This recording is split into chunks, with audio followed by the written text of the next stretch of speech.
નમસ્કાર દર્શક મિત્રો, અમારા વિશેષ કાર્યક્રમમાં આપનું સ્વાગત છે। આ કાર્યક્રમમાં આપણે એગ્રીકલ્ચર અને એગ્રીકલ્ચરને લગતા સમાચારોને પર વિસ્તારથી ચર્ચા કરીશું। ન્યૂઝ જોઈએ એ પહેલાં કરીએ હેડલાઇન ઉપર નજર।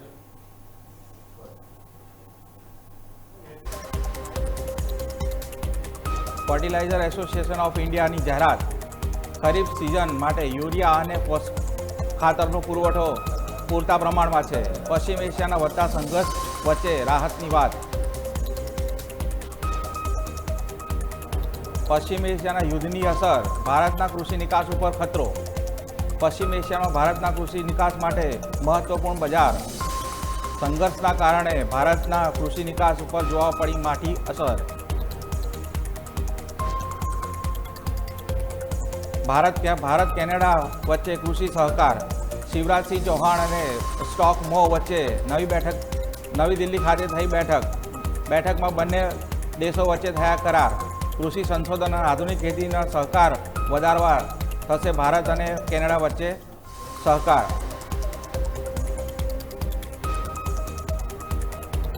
પાટણ જિલ્લામાં પ્રાકૃતિક ખેતીમાં થયો નોંધપાત્ર વધારો।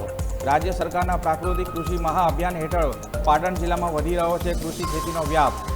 28,000 એકરથી વધુ જમીન ઉપર થઈ રહી છે પ્રાકૃતિક ખેતી।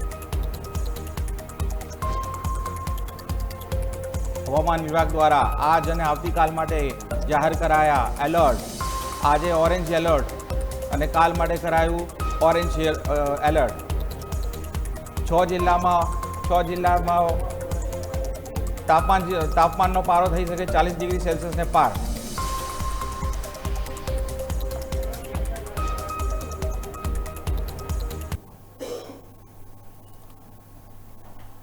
તો દર્શક મિત્રો, આપણે હેડલાઇનમાં જોયું કે ક્યાંક તાપમાનનો પારો વધી રહ્યો છે, સાથે સાથે ક્યાંક યુદ્ધના કારણે કૃષિ નિકાસ ઉપર અસર થઈ રહી છે। તો પશ્ચિમ એશિયાની અંદર અત્યારે જે હાલ ઈરાન અને ઇઝરાયલ વચ્ચે અને અમેરિકા વચ્ચે જે યુદ્ધ ચાલી રહ્યું છે એની માઠી અસર જે છે કૃષિ ઉપર સીધી પડી છે। આપણે થોડાક સમય પહેલાં હમણાં જોયું હતું કે યુદ્ધના જહાજોના કારણે ખાતર ઉપર અસર થઈ છે, તો હવે એની અસર બીજી છે કૃષિ નિકાસ ઉપર પણ ખતરો જોવા મળી રહ્યો છે। પશ્ચિમ એશિયાના યુદ્ધના કારણે ભારત અને ત્યાંથી જે ટ્રાન્સપોર્ટ થઈને જે માલ જે પશ્ચિમ એશિયામાં જાય છે એ કૃષિ નિકાસ ઉપર કૃષિ પેદાશ ઉપર અસર જોવા મળી છે। વાત કરીએ તો ભારતના કુલ નિકાસનો પશ્ચિમ એશિયામાં જે ટ્રાન્સપોર્ટેશન થાય છે એ 21% થાય છે। પશ્ચિમ એશિયામાં ભારત તરફથી મોટા પ્રમાણમાં અનાજ, ફળ, શાકભાજી, ડેરી પ્રોડક્ટ અને મસાલાનો નિકાસ થાય છે અને યુદ્ધના ટેન્શનના કારણે આ નિકાસ અટકી ગયું છે। યુદ્ધના કારણે લોજિસ્ટિક અને વેપાર માર્ગો પર અવરોધાયા છે। સાથે સાથે આ જે માર્ગ છે એનો ખર્ચ વધી ગયો છે, એટલે સાથે સાથે તમારું આ જે કૃષિ નિકાસ જ્યાં થાય છે જે દેશોમાં એ દેશોને મોંઘું પડી રહ્યું છે અને પરિસ્થિતિ જો લાંબી ચાલી તો કૃષિ નિકાસને ચોક્કસ અસર થશે અને એ અસર સીધી ખેડૂતોને આવક ઉપર પડશે। તો ધવલભાઈ, અહીંયા મારે સીધું તમને એ જ પ્રશ્ન પૂછવો છે, કૃષિ નિકાસ અટકી અને ખેડૂતોની આવક ઘટશે તો આ યુદ્ધની જે અસર છે એ બીજા દેશો લડી રહ્યા છે પણ આપણી કૃષિ નિકાસ ઉપર થઈ રહ્યો છે, તો આની શું આડઅસર વધી શકે છે જો યુદ્ધ વધ્યું તો? ને આની અંદર આપણે જોવા જઈએ તો આપણે ગુજરાતીમાં એક કહેવત છે કે સૂકા ભેગું લીલું બળ્યું। એટલે આની પરિસ્થિતિ એવી છે કે ઝઘડો અત્યારે ઈરાન, અમેરિકા, ઇઝરાયલનો છે અને સમગ્ર દુનિયા તેના પરિણામ ભોગવી રહી છે। આપણે જોઈએ તો ક્રૂડના ભાવ જે વધ્યા છે તો તેની સમગ્ર દુનિયા ઉપર અસર થઈ રહી છે। એટલે એક આખી સાયકલ ખોરવાઈ ગઈ છે આના કારણે। એટલે તેના કારણે હવે પરિસ્થિતિ એટલી ગંભીર ઊભી થઈ છે કે જો આ પરિસ્થિતિ બીજા 10-15 દિવસ ચાલી તો પછી મોટાભાગના ઘણા બધા દેશોની ઇકોનોમીને પણ અસર થશે। આપણા પડોશી દેશ આપણે પાકિસ્તાનને હાલમાં જોઈ રહ્યા છીએ કે ત્યાં આગળ કેવી રીતે અત્યારે શાળાઓ બંધ રાખવી પડી રહી છે, વર્ક ફ્રોમ હોમ આપી રહ્યા છે। એટલે પાકિસ્તાન તો હજી 1 સપ્તાહની અંદર જ આ પરિસ્થિતિમાં પહોંચી ગયું, એટલે હજી આપણે પરિસ્થિતિમાં નથી પહોંચ્યા। ચીને છેલ્લા એના 4 વર્ષની અંદર પ્રથમવાર પેટ્રોલ ડીઝલની અંદર ભાવ વધારો કર્યો છે, નજીવો જ ભાવ વધારો છે, બહુ મોટો નથી, પરંતુ એટલે આપણે હજી પણ એવું માની શકીએ કે આપણે ખૂબ સારી પરિસ્થિતિમાં છીએ। પરંતુ જો આને આ પરિસ્થિતિ ચાલુ રહી, કારણ કે ખેડૂતોની જે પેદાશો છે તે એવી છે કે એક ચોક્કસ સમય મર્યાદા સુધી એ જીવંત રહી શકે છે, પછી ત્યારબાદ તેનો એક નાશ થઈ જાય છે। એટલે આ પરિસ્થિતિની અંદર જો સમયસર તેને સીપ ના મળે, સમયસર પહોંચી ના શકે, પોર્ટ ઉપર વધારે પડી રહે, કારણ કે હવે ગરમીની સિઝન પણ શરૂ થઈ રહી છે।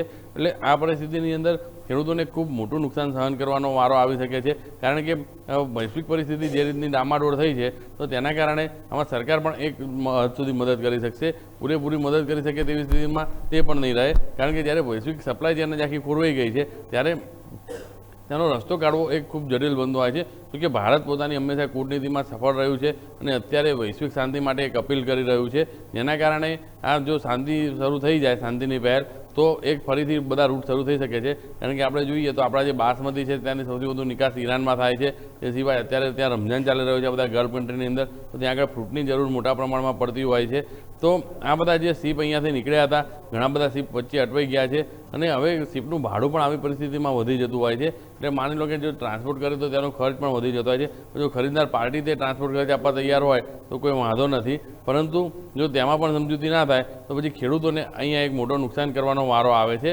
એટલે આજે હવે બીજું કે અત્યારે યુરિયા પણ જો જેનું રો મટીરિયલ ગલ્ફ કન્ટ્રીથી આવવાનું છે તો તે પણ એક આખી સાયકલ ખોરવાઈ ગઈ છે. હવે જ્યારે બીજું કે તેનું ઉત્પાદન જો ઓછું હશે તો ખરીફ સિઝનની વાવણી જ્યારે જૂન મહિનામાં શરૂ થશે, આ માર્ચ મહિનો ચાલી રહ્યો છે, તો જ્યારે ત્યાંની અછત હશે તો તેની સીધી એક પ્રોડક્શન ઉપર અસર થશે. એટલે ફક્ત નિકાસની નહીં, જે આપણે વાવણીની વાત કરીએ, ઉત્પાદનની કરીએ, તો એક આખી સાયકલ ખોરવાઈ રહી છે. એટલે હવે આ યુદ્ધ કેટલું ખેંચાશે તે આપણને ખ્યાલ નથી, પરંતુ હાલમાં તો તેની આડઅસર આપણે ખેડૂતોના નુકસાનના ભોગે જોઈ રહ્યા છીએ.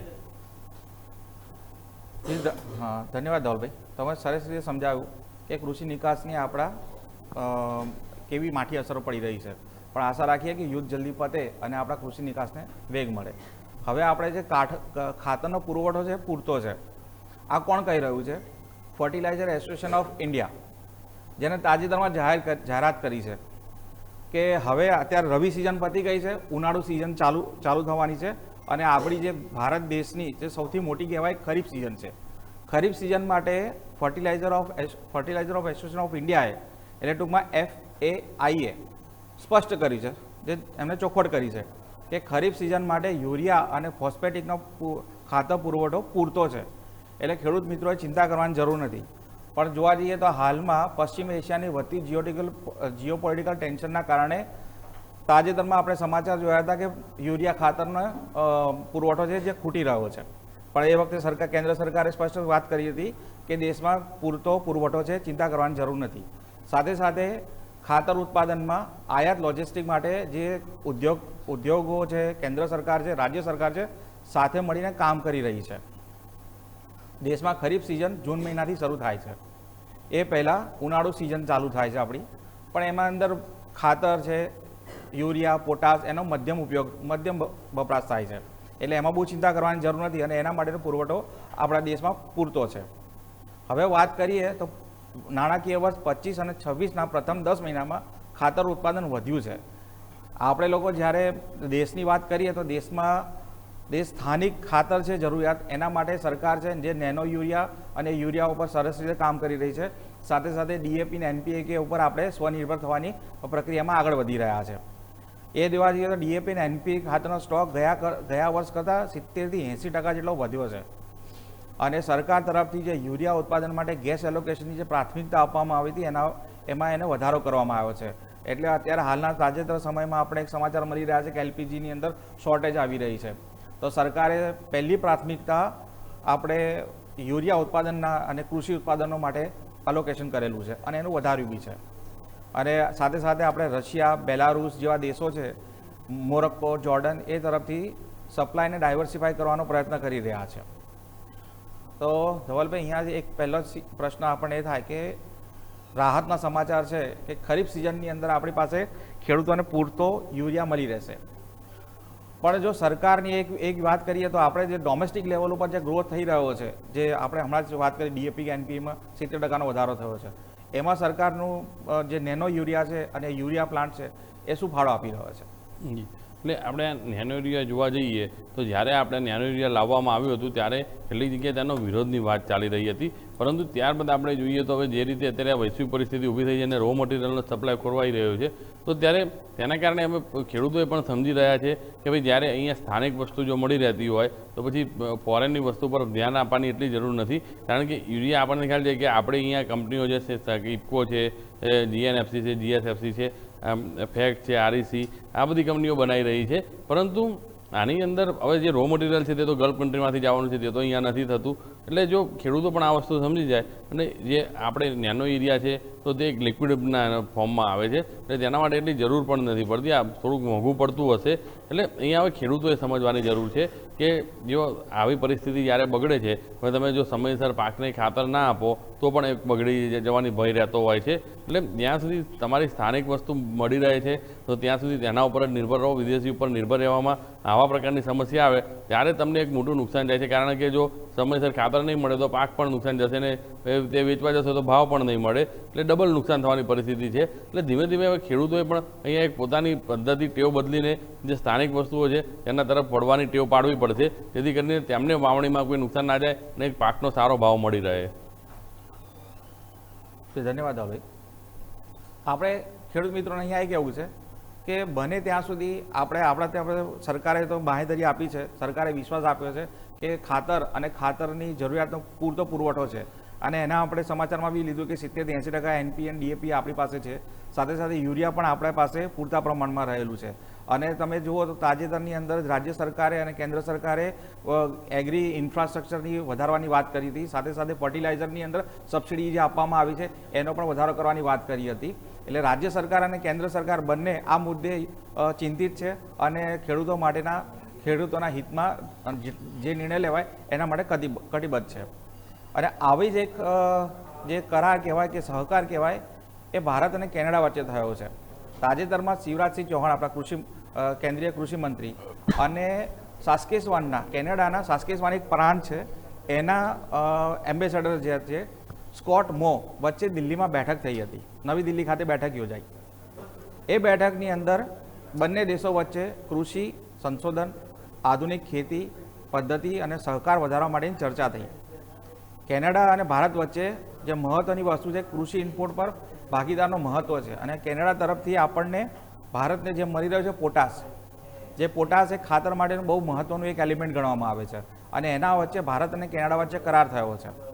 બંને પક્ષો વચ્ચે ફાર્મ મશીનરી, કૃષિ સંશોધન, કૃષિ ક્ષમતા વર્ધન તેમજ સહકાર વધારવાની ચર્ચા થઈ છે.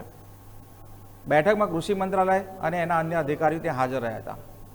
પણ અહીંયા મહત્ત્વની વસ્તુ એ છે કે તાજેતરમાં જ આપણે જોઈએ તો ભારત અને કેનેડા વચ્ચેના સંબંધો થોડાક વણસ્યા હતા, પણ હવે ધીમે ધીમે એની અંદર સુધારો થઈ રહ્યો છે. અને આપણે જાણીએ છીએ કે કેનેડા એ વિકસિત દેશ છે, અને ત્યાંના જે ખેડૂતો જે ખેતી કરે છે એ મશીન આધારિત કરે છે, અને એમના ખેતી બહુ વિકસિત ખેતી છે. તો ધવલભાઈ, અહીંયા મારે તમને એક વસ્તુ સીધી પૂછવી છે કે જો એ લોકોની ટેકનોલોજી જો આપણા ખેડૂતોને મળે તો એમાં આર્થિક ફાયદો કેટલો થાય?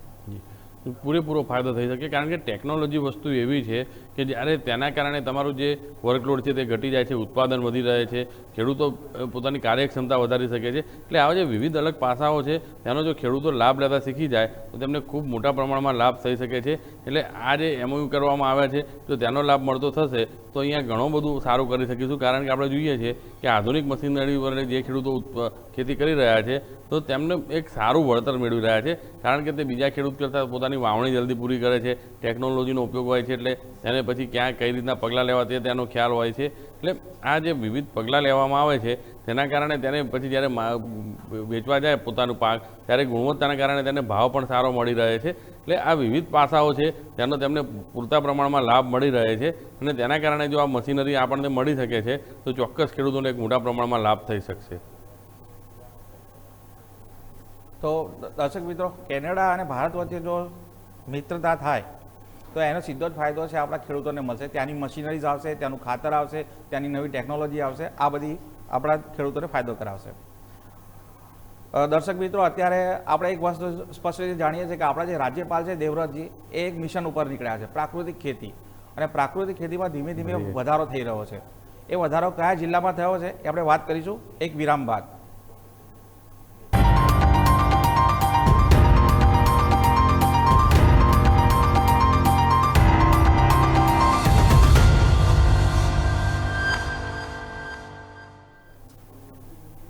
વેલકમ બેક દર્શક મિત્રો.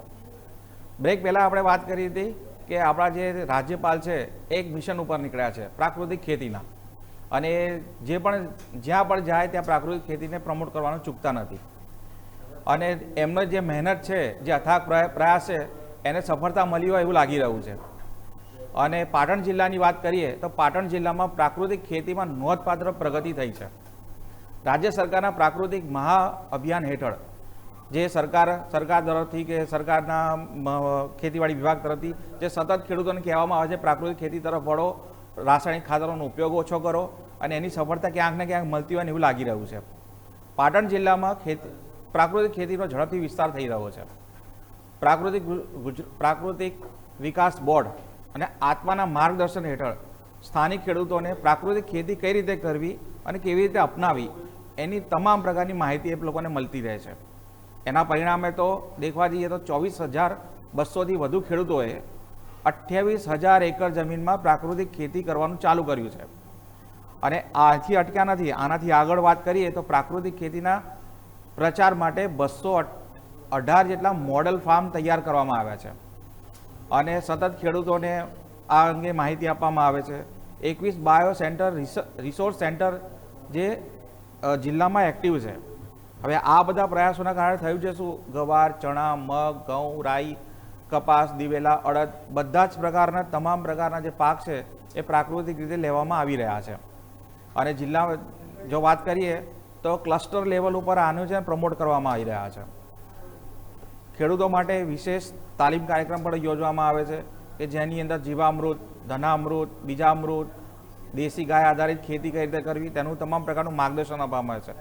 ખાલી માર્ગદર્શન આપવામાં નથી આવતું, સાથે સાથે ખેડૂતોને આર્થિક સહાય પણ સરકાર તરફથી આપવામાં આવે છે. પ્રતિ ગાય જેટલા ખેડૂતો પાસે હોય એની એમને આર્થિક સહાય પણ આપવામાં આવે છે.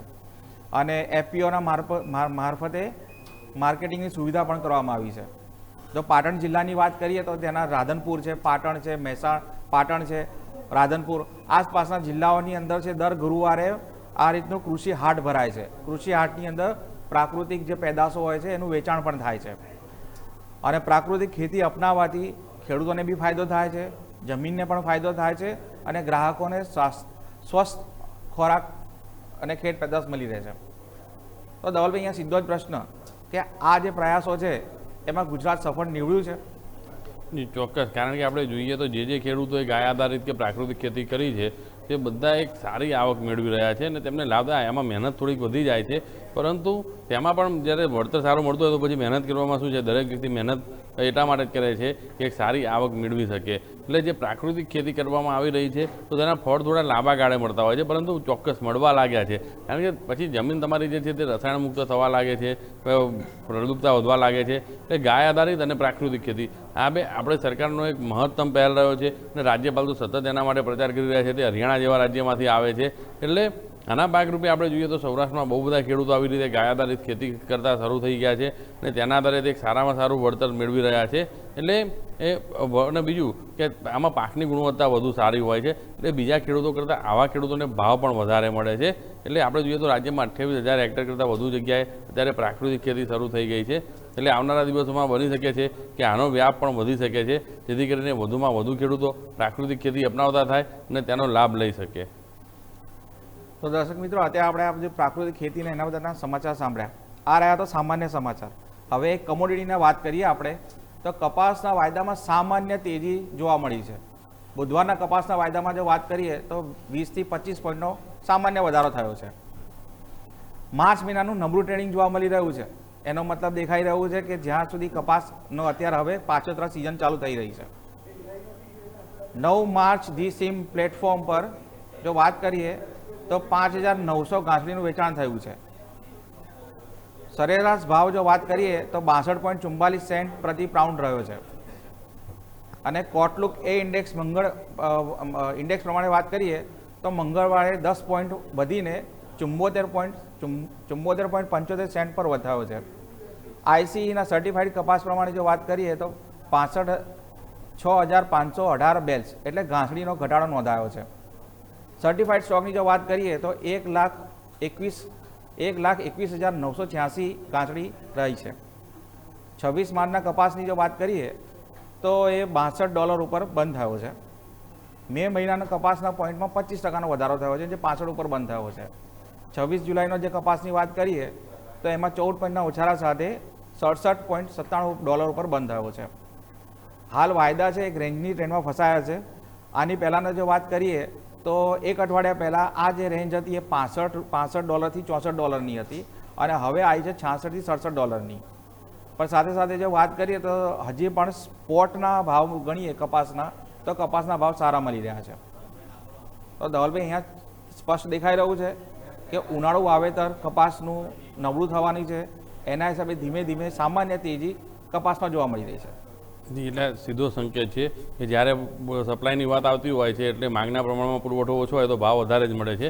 અને જે રીતે હવે ઉનાળુ વાવેતર ઘટવાના સંકેત મળી રહ્યા છે તો તેનો સીધો લાભ છે તે અહીંયા પૂર્વ મળવાની શક્યતા ઊભી થઈ ગઈ છે. એટલે તેના કારણે જ અત્યારે હવે ધીમે ધીમે ભાવ વધવાના શરૂ થઈ ગયા છે. એટલે જે ખેડૂતો, બહુ બધા ખેડૂતો એવા હોય છે અહીંયા પોતાની પોઝિશન હેજ કરીને ચાલતા છે, ભલે તે ખેતી કરતા હોય પરંતુ આવી રીતે ફૂટ કે કોલ લઈને રાખતા હોય છે. ત્યારે આવા ખેડૂતોને અહીંયા એક સારો પ્રમાણમાં લાભ થઈ જતો હોય છે, જેથી કરીને તેમને નુકસાન થવાની શક્યતા ઓછી થઈ જતી હોય છે. ને અત્યારે બીજું કે આ વૈશ્વિક સ્તરે જે રીતે સપ્લાય ખોરવાયો છે, જે રીતે ટ્રાન્સપોર્ટેશન ખોરવાયું છે આ યુદ્ધની પરિસ્થિતિના કારણે, ત્યાંની પણ એક અસર અહીંયા જોવા મળી રહી છે. ધન્યવાદ ધોલભાઈ. હવે દર્શક મિત્રો, એક તમારા માટે મહત્વના સમાચાર છે કે હવામાન વિભાગે આજે અને આવતીકાલ માટે યલો અને ઓરેન્જ એલર્ટ આપ્યું છે.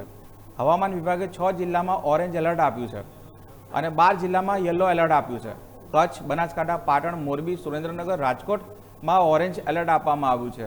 માર્ચ મહિનાના પહેલા જ અઠવાડિયામાં જુઓ તો તાપમાનમાં વધારો થઈ રહ્યો છે અને રાજ્યના અમુક શહેરોની અંદર તો 40 ડિગ્રીને પાર ટેમ્પરેચર પહોંચી ગયું છે. સાથે સાથે જોવા જઈએ તો 13 માર્ચ સુધી દરિયાના કિનારે ભેજવાળું વાતાવરણ રહેવાની હવામાન વિભાગે આગાહી કરી છે. બહાર કદાચ બની શકે કે ઉષ્ણ લહેરોની ચેતવણી હવામાન વિભાગ દ્વારા આપવામાં આવી છે. એટલે બની શકે તમે બહાર નીકળો તો તમને લૂ લાગી શકે છે અથવા તો તમને ગરમીનો વધારે અસર થઈ શકે છે. તો સરકાર એટલે હવામાન વિભાગે કીધું જરૂરી ના હોય તો બહાર ના નીકળવું અને બહાર નીકળો તો પ્રોટેક્શન પોતાની સાથે રાખવું અને શરીરને સતત હાઇડ્રેટ કરતા રહેવું. આ હવામાન વિભાગ તરફથી જાહેરાત આપવામાં આવી છે. તો દર્શક મિત્રો, અત્યારે આપણે સુધી જોયું કે આપણે હવામાન તાપમાન વધી રહ્યું છે, સાથે સાથે ભારત અને કેનેડા વચ્ચે કરાર થઈ રહ્યા છે અને ગુજરાત રાજ્ય સરકારની જે પ્રાકૃતિક જે મહાઅભિયાન છે એને સફળતા મળી રહી છે. તો દર્શક મિત્રો, આ બુલેટિનમાં બસ આટલું જ. હવે અમારા સહયોગી વ્યોમિક છે એ તમને બજારની ઉઠાપટક કેટલી છે, બજાર ક્યાં ચાલી રહ્યું છે, રેન્જ બાઉન્ડ છે અને તમને નફાના નવા તક મળશે. તો જોતા રહો ન્યૂઝ કેપિટલ ગુજરાત, કારણ કે અમે છીએ નફાનું નવું સરનામું.